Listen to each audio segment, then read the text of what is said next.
Hello everyone, I am Devashri and today I am here to share my JEE experience.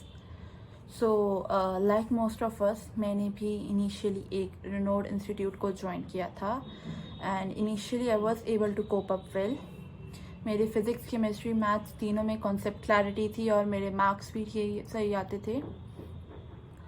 But फिर जब pandemic शुरू हुआ और हमारी क्लासेस ऑनलाइन होने लगी तो हमारे डाउट क्लासेस सेटिस्फैक्ट्री नहीं होते थे, जिनसे मेरे डाउट सारे क्लियर नहीं हो पाते थे. अगर उन्हें सेपरेटली भेजो तो भी वो क्लियर नहीं किए जाते थे, जिससे डाउट्स पाइल अप होते गए और मुझे फिर कंसेप्ट्स में भी प्रॉब्लम आने लगी. मैंने फिर जब दिसंबर में मॉक टेस्ट देने शुरू किए तो उसमें मेरे मार्क्स सेटिस्फैक्ट्री नहीं आते थे. और फिर जब पहला हमारा जेई मेंस हुआ तो उसमें भी मेरी परसेंटाइल अच्छी नहीं आई क्योंकि डाउट्स क्लियर नहीं थे.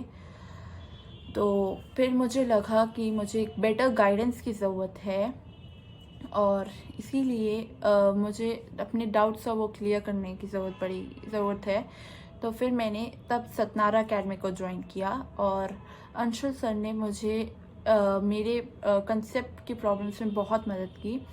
वो मेरे कंसेप्ट्स को क्लियर करते थे और उसके साथ उसी समय मुझे रिलेटेड क्वेश्चंस देते थे, जिनसे सॉल्व करने से उनमें कंसेप्ट्स में थोड़ी ग्रिप आती थी.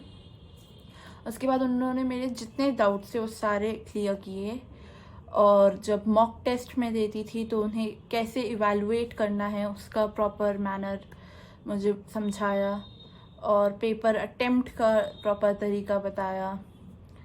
और मुझे वो कहते थे कि 100 questions total physics, chemistry, maths के करने हैं, जिन्हें स्टार्टिंग में करना थोड़ा मुश्किल होता था, बट थोड़ा थोड़ा धीमे धीमे वो भी होने लगे.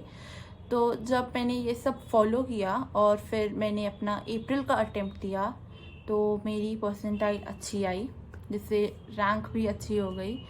और रैंक अच्छी आई तो मुझे IGTTU में एडमिशन मिल गया with ECE AI as my branch.